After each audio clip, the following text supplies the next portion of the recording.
오늘 우리에게 주시는 하나님의 말씀은 구약성경 시편 90편 13절로부터 17절까지 말씀이 되겠습니다.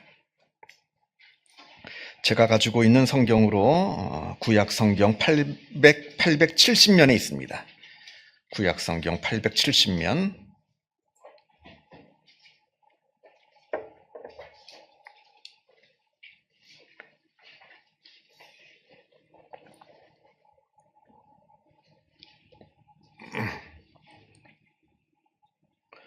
시편 90편 13절로부터 17절까지 말씀을 봉독합니다. 이 계시의 말씀을 봉독할 때에 살아계신 하나님의 음성을 다 함께 들으실 수 있기를 바랍니다. 여호와여 돌아오소서. 언제까지니이까? 주의 종들을 불쌍히 여기소서. 아침에 주의 인자하심이 우리를 만족하게 하사 우리를 일생 동안 즐겁고 기쁘게 하소서. 우리를 괴롭게 하신 날수대로와 우리가 화를 당한 연수대로 우리를 기쁘게 하소서. 주께서 행하신 일을 주의 종들에게 나타내시며 주의 영광을 그들의 자손에게 나타내소서. 주 우리 하나님의 은총을 우리에게 내리게 하사 우리의 손이 행한 일을 우리에게 견고하게 하소서. 우리의 손이 행한 일을 견고하게 하소서. 아멘.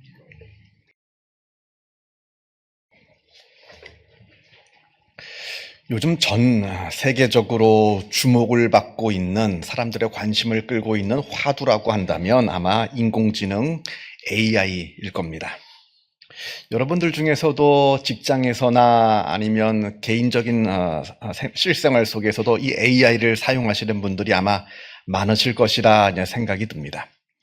사용하시는 분들은 아시겠습니다만 정말 깜짝 놀랍니다. 예를 들어서 우리 교회 인스타그램 좀 방문해 보신 분은 아시겠습니다만 그 인스타그램에 제 설교를 요약한 애니메이션으로 만든 그 동영상을 올려놓습니다. 한 25분, 제 설교가 보통 한 25분 정도 걸리는데 한 2분 내외 정도로 짧은 동영상을 만들어서 올려놓는데 그거 AI가 만드는 겁니다. 사람이 만드는 거 아닙니다. AI가 만드는데 제 설교를 딱 집어넣으면 그것도 10분 만에 딱 완성이 됩니다. 딱 10분 만에. 설교가 25분인데 만드는 거 10분도 안 걸려요. 물론 그 시간도 시간이지만 더 놀라운 건 그 내용입니다. 제 설교인데요. 제 설교인데도 제가 알고 있는 내 설교보다 더 제 설교를 더 잘 알고 있습니다. 더 잘 이해해요. 제 설교인데요. 제가 요약하는 것보다 AI가 요약하는 게 더 잘 요약을 해놓습니다. 제가 볼 때마다 아주 깜짝깜짝 놀랍니다. 그것도 단 10분 만에 해놓습니다. 그런데 여러분, 그 AI는 이제 시작입니다. 이제 막 시작을 한 거예요. 이제 AI라고 하는 것은 이제 막 걸음마를 뗐습니다. 이제 앞으로 10년 후, 20년 후 AI로 인해서 우리 사회가 어떠한 모습으로 바뀌게 될지 많은 사람들이 한편으로는 기대하면서도 또한 동시에 염려하기도 합니다. 이 AI를 바라보고 있는 시각이 굉장히 극명하게 갈리는 것 같아요. 어떤 분은 AI를 통해서 우리에게 새로운 유토피아가 열리게 될 것이라 하면서 낙관합니다. 이제 인공지능, 이 AI 덕분에 세상은 이전과는 비교할 수 없는 절대적인 풍요의 시대가 열리게 될 것이라 이야기합니다. 이 뛰어난 기술이 24시간 내내 쉬지 않고 엄청난 제품들, 엄청난 기술로 엄청난 제품들을 만들어낸 그 상품들이 세상에 쏟아져 오게 될 것이고, 그렇게 되면 이제 앞으로는 돈이 필요 없어지는 세대가 된다 합니다. 워낙 물건이 넘쳐나니까 돈이 없어도 그냥 다 가졌을 수가 있는 그런 절대적인 풍요의 시대가 열리게 될 것이다. 그리고 AI가 인간의 모든 일들을 이제는 다 수행할 수 있기 때문에 우리 인간은 이제 예전에 노예시대, 고대 노예시대의 귀족들처럼 아무 일 하지 않고 그냥 집에서 놀고 먹으면서 살 수 있는 그런 시대가 될 것이다. 또 AI가 새로운 의학 기술을 개발하여서 이제 인간은 더 이상 늙지도 죽지도 않는 그런 불로 영생하는 존재가 될 것이다. 이렇게 낙관합니다.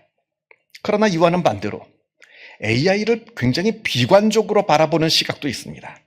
AI 때문에 거의 대부분의 사람들이 직장을 잃게 될 것이라 합니다. 그래서 AI 때문에 돈을 버는 사람은 더 부자가 되고 직장을 잃어서 가난해진 사람은 더 가난해지는 부익부 빈익빈의 시대가 될 것이다 염려합니다. 그리고 지금은 우리 인간이 AI를 통제하고 사용하고 있지만 나중에는 AI가 우리의 인간의 통제를 벗어나서 오히려 우리 인간을 지배하는 그러한 무서운 세상이 되고 말 것이다 두려워합니다. 그리고 또한 AI 덕분에 인간은 더 이상 늙지 않고 죽지 않는 존재가 된다 하더라도 그 혜택은 극히 일부의 상류층만 누리게 될 것이다. 전 세계 인구가 60억인데 다 안 죽을 수는 없잖아요. 60억이나 되는 인구가 아무도 죽지 않고 계속 새로운 생명이 태어나면 이 지구는 금방 포화 상태가 되고 말 겁니다. 그래서 돈 있고 힘 있는 사람들, 그런 사람들만 이 불로 영생을 누리고 돈 없고 힘 없는 사람은 그냥 죽어야 하는, 그래서 지금까지는 부익부 빈익빈이 경제적인 의미에서만 부익부 빈익빈이었는데 이제 앞으로는 이 부익부 빈익빈이라는 개념이 시간적인 의미에서 돈 있는 사람은 불로 영생하고 돈 없는 사람은 죽어야 하는 그런 시대가 되고 말 것이다. 글쎄 모르겠습니다. AI로 인해서 우리에게 유토피아가 열릴지 아니면 반대로 디스토피아가 열리게 될지 그건 우리 인간이 어떻게 하느냐에 따라서 달라지겠죠. 그러나 분명한 것은 아무리 AI가 새롭게 열린다 하더라도 우리 인간이 죽지 않고 영원히 사는 시대는 결코 오지 않을 겁니다. 왜냐하면 하나님께서 그걸 막아놓으셨거든요. 창세기 3장을 보면 타락한 아담과 하와가 동산에서 추방당합니다. 그렇게 하나님께서 그들을 추방하신 다음에 하나님께서 천사들에게 명령하시기를 인간이 생명나무 열매를 먹어서 영생하는 일이 없도록 생명나무로 가는 길을 천사들로 하여금 막아놓게 해놓으셨습니다. 무슨 얘기입니까? 우리에게 영생이라고 하는 것은 불로 영생이라고 하는 것을 허락하지 않으셨다는 이야기입니다. 물론 절대적으로 그런 일은, 우리 인간이 영원히 사는 일은, 이 땅에서 죽지 않고 영원히 사는 일은 절대로 없을 겁니다만 혹 만에 하나 혹 그런 일이 있다 하더라도, 그런 기술을 만들어낸다 하더라도 우리 인간은 기어코 사람을 죽이는 기술을 또다시 만들어서 우리 인간을 죽이고야 말 겁니다. 이게 바로 우리 인간이라는 모습입니다. 오래 사는 게 나쁘다는 얘기가 아니라요. 오래 살아야죠. 건강하게, 그것도 건강하게 오래 살아야 됩니다만, 그러나 우리가 아무리 건강하게 오래 산다 하더라도 우리가 이 땅에서 죽지 않고 영원히 살 수는 없다는 이야기입니다. 프랑스의 철학가 파스칼이 쓴 팡세, 다들 아실 겁니다. 거기에 이런 아주 유명한 말이 나옵니다. 인간은 생각하는 갈대이다. 아마 중고등학교 교과서도 아마 이 이야기가 나올 겁니다. 인간은 생각하는 갈대이다. 너무나 유명한 말입니다. 본래 인간은 갈대와 같이 연약한 존재입니다. 쉽게 부러지고 쉽게 흔들리는 연약한 존재가 바로 우리 인간이라고 하는 존재입니다. 그러나 비록 우리 인간의 육체는 그렇게 연약할지 몰라도, 그러나 우리 인간은 생각을 할 줄 알기에 생각하는 갈대이다. 그러하기에 인간은 위대하다. 그런데 문제는 여기서 말하는 생각이란 도대체 무엇을 말하는 겁니까? 도대체 어떤 생각을 이야기하는 겁니까? 우리 인간의 지적 능력을 지금 이야기하는 겁니까? 도구를 만들어내고 언어를 만들어내고 학문을, 과학기술을 만들어내서 그래서 우주로 날아가고 AI를 만들어내는 이런 지적 능력을 말하는 겁니까? 많은 사람들이 이걸로 착각하고 있습니다. 오해하고 있는 거죠. 왜냐하면 팡세를 안 읽어봤거든요. 인간은 생각하는 갈대이다라는 이야기는 어디서 많이 주워 들었습니다만 이 팡세에서 파스칼이 무엇을 얘기하고자 하는지를 직접 읽어보지는 못했거든요. 그래서 이 파스칼의 말을 오해합니다. 이 파스칼이 말하는 생각이라고 하는 것은 죽음에 대한 생각을 말합니다. 읽어보신 분은 아실 거예요. 파스칼이 지금 이걸 이야기하는 겁니다. 인간은 갈대와도 같이 연약한 존재이지만 그러나 인간은 자신의 죽음에 대해서 생각할 줄 아는 위대한 존재이다. 인간의 위대함은 죽음을 인식하는 데에서 시작합니다. 죽음을 망각하는 자는 절대로 인간의 이러한 위대함을 누릴 수가 없습니다. 왜냐하면 자신의 죽음을 인식해야 진정한 구원의 길을 찾으려 하기에 그러합니다. 자기의 죽음을 인식하지 못하면 진정한 구원의 길을 찾을 수도 없고요. 아니, 찾을 생각조차도 하지 않기에 그러합니다. 오늘 우리가 읽은 오늘 본문 말씀을 보겠습니다. 오늘 우리가 읽은 시편 90편에 이제 먼저 우리가 읽지 않은 표제를 먼저 보게 되면 모세의 기도 이렇게 되어 있고요. 오늘 본문이 제법 길어서 우리가 다 이 시 전체를 읽지는 못했습니다. 먼저 3절을 보겠습니다. 3절을 보면 주께서 사람을 티끌로 돌아가게 하시고 말씀하시기를 너희 인생들은 돌아가라 하셨사오니 하나님께서 우리 인간을 영원히 사는 불멸의 존재가 아니라 언젠가는 반드시 죽어야 하는 필멸의 존재가 되게 하셨다 이야기합니다. 자, 그러면서 10절로 넘어갑니다.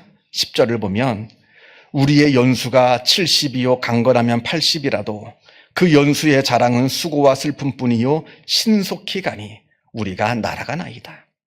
우리가 이 땅에서 살아봐야 100년을 삽니다. 길게 살아야 100년을 사는데 그 100년이라고 하는 시간 어찌 보면 긴 시간인 것 같아 보입니다만 그러나 그렇지 않다 합니다. 그 100년이라고 하는 시간도 신속하게 간다고 합니다. 아니, 신속하게 지나가는 정도가 아니라 얼마나 빠른지 날아간다 합니다. 휙 날아갑니다. 100년이라는 시간이. 그리고 그 짧은 이 100년의 시간을 살더라도 그 100년의 시간이 언제나 수고와 슬픔뿐이라 이렇게 말을 합니다. 이게 바로 우리가 사는 인생이라는 거죠.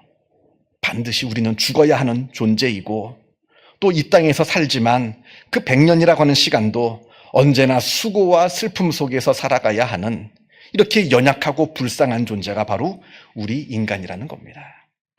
그러면서 12절 우리에게 우리 날 계수함을 가르치사 지혜로운 마음을 얻게 하소서. 우리에게 우리 나를 계수할 수 있는 지혜로운 마음을 달라 합니다. 우리는 언젠가 죽는 필멸의 존재라고 하는 사실을 깨닫는 마음을 우리에게 주시옵소서 이렇게 기도하는 겁니다. 이게 바로 지혜라고 합니다. 다른 게 지혜가 아닙니다. 나의 유한함을 깨닫는 것이 바로 지혜의 첫걸음입니다. 이 우리의 인간의 지혜라고 하는 것이 바로 여기에서 시작된다 이야기합니다. 나는 죽는 존재라는 사실을 깨닫는 지혜. 그래야 우리가 이 죽음의 문제를 해결할 수가 있습니다. 이걸 깨닫지 못하면요, 내가 죽는다는 존재를 깨닫지 못하면요, 우리는 절대로 우리의 죽음의 문제를 해결할 수가 없습니다. 그래서 13절, 우리가 오늘 이제 읽은 본문 말씀 13절에서 이 문제를 해결하기 위해서 모세가 하나님을 바라봅니다. 여호와여 돌아오소서 언제까지니까 주의 종들을 불쌍히 여기소서. 우리를 불쌍히 여겨달라 합니다. 이 죽음의 문제 가운데 놓여있는 우리를 하나님께서 불쌍히 여겨 주시옵소서. 이 땅에서 100년을 살면서 힘들게 살고 수고와 슬픔 가운데서 살아가야 하는, 그래서 결국에는 죽어야 하는 이 연약한 우리를 하나님께서 불쌍히 여겨 주시옵소서. 다시 말하면 우리를 구원해달라 기도하는 거죠. 누가복음 12장에 어리석은 부자의 비유가 나옵니다. 큰 밭을 소유한 엄청난 부자가 그의 농사가 엄청 잘 됐습니다. 그래서 거둬들인 곡식이 얼마나 많은지 기존의 창고에 내가 거두어들인 곡식이 다 들어가지 못할 정도로 엄청나게 큰 소출을 거두어 드렸습니다. 그래서 이 기존에 있는 창고를 헐고 훨씬 더 큰 창고를 다 지어서 자기가 거두어들인 그 모든 곡식들을 다 그 창고에 집어넣고는 말합니다. 내 영혼아 여러 해 쓸 물건을 많이 쌓아두었으니 이제부터 평안히 쉬고 먹고 마시고 즐거워하자 합니다. 그런데 하나님께서 그 말을 들으시고는 이렇게 말씀하십니다. 어리석은 자여, 오늘 밤에 내 영혼을 도로 찾으리니 그러면 네가 준비한 것이 누구의 것이 되겠느냐. 여기서 말씀하는 이 어리석음이란 죽음을 생각하지 않는 어리석음을 말씀합니다. 그저 현재의 즐거움에 빠져서 자기의 죽음을 생각지 아니하는 어리석음. 마치 이 땅에서 영원히 살 것처럼, 이 땅에서 영원히 부와 쾌락을 누리면서 살 것처럼 착각하면서 죽음을 망각한 채 살아가고 있는 이 어리석음. 물론 세상에서 나는 죽지 않고 이 땅에서 영원히 살 수 있다 생각하는 사람은 아무도 없습니다. 정상적인 지적 능력을 가지고 있다면 누구나 자기가 죽는 줄을 다 압니다. 그러나 그건 머리로 아는 것이고요. 머리로는 다 압니다만 그러나 자기가 죽는다는 것을 마음으로 깨닫고 사는 사람들은 많지가 않습니다. 이걸 지금 말씀하고 있는 겁니다. 머리로는 죽는 줄, 내가 결국에는 나도 죽는 줄 알고 있지만 그러나 마음으로는 마치 내가 이 땅에서 영원히 살 것처럼, 죽음이라는 것이 나에게 절대로 오지 않을 것처럼 죽음을 망각한 채 살아가는 사람들이 많다는 겁니다. 그리고 그러한 사람들의 어리석음을 지금 말씀하고 계시는 겁니다. 다시 오늘 본문 말씀 시편 90편으로 와서요 14절을 봅니다. 아침에 주의 인자하심이 우리를 만족하게 하사 우리를 일생 동안 즐겁고 기쁘게 하소서. 15절 우리를 괴롭게 하신 날수대로와 우리가 화를 당한 연수대로 우리를 기쁘게 하소서. 이 앞에 우리가 10절에서 본 것처럼 우리가 이 땅에 100년을 살지만 100년이라 하는 그 짧은 시간을 살지만 그러나 그 땅에 살면서도 그런 시간을 살면서도 언제나 수고와 슬픔을 겪고 있지만 하나님 우리에게 우리의 수고와 슬픔을 기쁨으로 바꾸어 주시옵소서 하는 기도입니다. 비록 우리가 이 땅을 살면서 슬픔과 괴로움 속에서 살 수밖에 없지만 그러나 우리에게 참된 기쁨을 주시옵소서 하는 기도가 이제 14절, 15절 기도이고요. 17절로 넘어갑니다. 주 우리 하나님의 은총을 우리에게 내리게 하사 우리의 손이 행한 일을 우리에게 견고하게 하소서. 우리의 손이 행한 일을 견고하게 하소서. 우리의 인생이 허무함으로 덧없음으로 끝나지 않게 해달라는 기도입니다. 우리가 100년을 삽니다. 늘 수고와 슬픔 가운데 살아갑니다. 그러다 이제 죽음을 맞이하게 될 때 우리의 지난 삶을 되돌아보면서 참 인생 무상하구나, 인생 덧없구나, 인생 허무하구나 하는 이 허무함에 빠져서 우리의 인생을 마감하지 않게 우리의 인생의 의미를 발견하게 해 주시옵소서 하는 기도입니다. 이게 바로 이제 모세가 한 기도예요, 하나님께.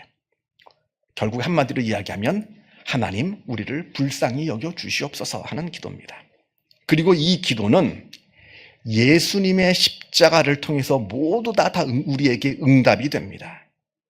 죽음의 문제로 인해, 삶의 고난과 고통의 문제로 인해, 또한 인생의 덧없음의 그 허무함의 문제로 인해 자신의 유한함을 깨닫고 하나님을 바라보면서 하나님 우리를 불쌍히 여겨 주시옵소서 기도하던 이 모세의 기도에 하나님께서 예수 그리스도를 이 땅에 보내주심으로 말미암아 그 십자가의 사건으로 말미암아 우리에게 이 모든 기도를 다 응답해 주셨다는 겁니다.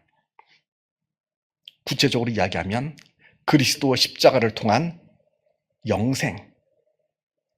여러분 이게 우리가 취할 수 있는 유일한 방법입니다. 우리가 죽음을 극복할 수 있는 유일한 방법은 믿음밖에 없습니다. 그리고 우리가 구원받는 것이 우리의 죽음의 문제를 극복하고 이겨내는 것이지 세상에 뭐 의학 기술이 발달한다고 해서 죽음의 문제가 해결되는 것이 절대로 아닙니다. 우리의 죽음의 문제를 해결할 수 있는 것은 믿음밖에 없습니다. 그리고 십자가를 통한 천국의 위로와 기쁨. 세상에 있는 것들을 다 아무리 가지고 우리가 누린다고 해도 우리가 그것으로 행복해지는 거 아닙니다. 인간의 욕심은 한이 없어서요. 가지면 가질수록 더 불만족스럽습니다. 여러분 생각해 보세요. 예전에 한 30년 전 자동차를 가지고 있는 사람이 몇 집이나 됐을까요? 제가 살던 아파트에서는 주차장이 있는데 자동차가 몇 대 없어서 주차장에서 야구를 했습니다. 차는 절대 안 맞았어요. 사람이 맞으면 사람이 맞았지 그 공에 차는 절대 맞지 않았습니다. 아주 특별한 부자들만이 차 한 대 가지고 있었습니다. 지금 보세요. 차 없는 집이 있나요? 어떤 집은 몇 대씩 가지고 있습니다. 행복한가요? 우리가 지금 그때보다? 아닙니다. 많이 가진다고 해서 우리에게 기쁨이 넘치고 행복이 넘치는 건 아닙니다. 진정한 행복과 진정한 기쁨은 땅에서 우리가 취할 수 있는 것이 아니라 하늘에서 부어주어야 되는 겁니다. 예수님의 십자가를 통한 구원의 은혜를 받기에 그 천국의 기쁨을 우리가 누리는 것이지 이 땅에서의 기쁨은 잠깐뿐이에요. 그리고 십자가를 통한 나의 삶의 의미와 삶의 목적의 발견. 세상에 많은 사람들이 자기의 삶의 의미와 삶의 목적을 발견하지 못해서 허무함 가운데 자기의 삶을 마무리 짓는 사람들이 많습니다. 돈을 많이 벌었어요. 출세도 했습니다.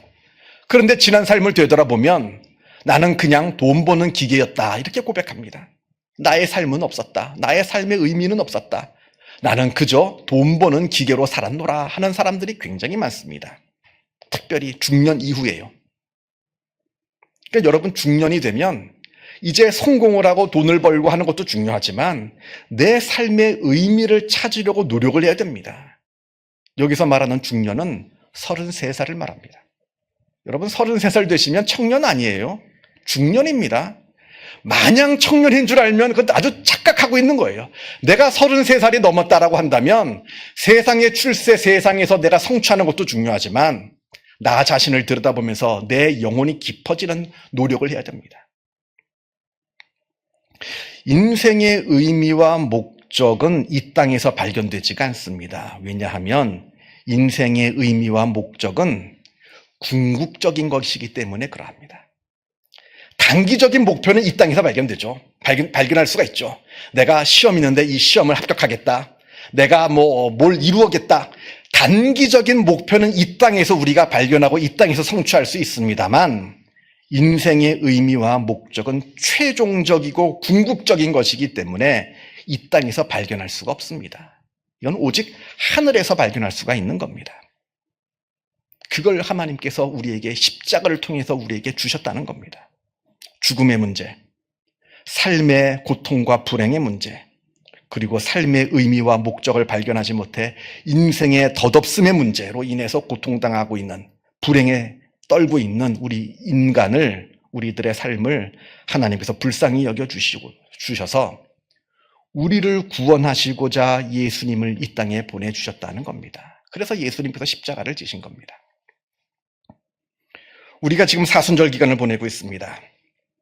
여기 계신 분들 중에서 길게는 수십 년 동안 신앙생활을 하시면서 그동안 수도 없이 이 십자가에 대해서 이야기를 들으셨을 겁니다.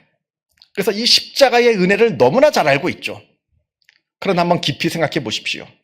내가 십자가의 은혜를 안다는 것이 머리로 알고 있는 겁니까? 마음으로 깨닫고 있는 겁니까? 머리로는 너무나 많이 알고 있죠. 우리가 수십 년 동안 신앙생활하면서 수없이 들은 이야기가 십자가 이야기니까요. 머리로는 너무나 잘 알고 있습니다만 그 십자가의 은혜가 내 마음으로 깨달아지느냐 하는 것이죠. 이게 중요한 문제입니다. 그래서 바라기는 이 사순절 기간 동안 깊이 십자가를 묵상하시기를 바랍니다. 일부러 여러분들이 시간을 좀 냈으면 좋겠어요.